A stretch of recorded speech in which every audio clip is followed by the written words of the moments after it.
Hello, my name is Dougie Lampkin, 12 times World Trials Champion and now Development and Factory Team Manager for the Vertigo team. Here we are in our Noasar trial area and we've been working on some trials techniques together with our team riders for you to enjoy. See you soon.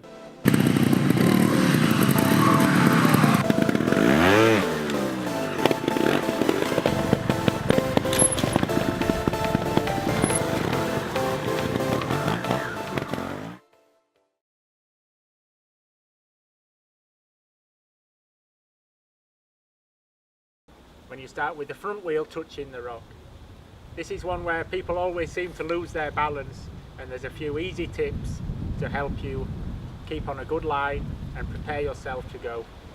Basically, when you arrive with the front wheel and you put it onto the rock, take the front and the rear brake so that you can maintain a really good balance before you start to lean back. And as you lean back, try not to lean too far because you'll start to lose the balance again and the front will start to come away from the rock.